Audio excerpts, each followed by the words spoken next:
Dans cette seconde partie, nous verrons comment la CMU, l'aide complémentaire santé et les obligations d'assurance complémentaire des salariés d'entreprise maintiennent les inégalités. Pour commencer, regardons la couverture médicale universelle et l'ACS des dispositifs partiellement inclusifs. Pour commencer, qu'est-ce que la CMU ?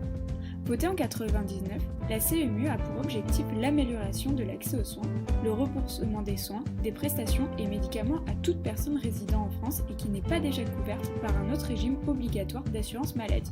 La CMU est constituée de deux éléments principaux. La CMU de base, permettant l'accès à l'assurance maladie pour toute personne de nationalité française ou étrangère résidant en France depuis plus de 3 mois. Elle est gratuite pour les assurés ayant un revenu annuel inférieur à un plafond déterminé. Il existe également la CMU complémentaire, une complémentaire santé gratuite qui prend en charge ce qui n'est pas couvert par les régimes d'assurance maladie obligatoires.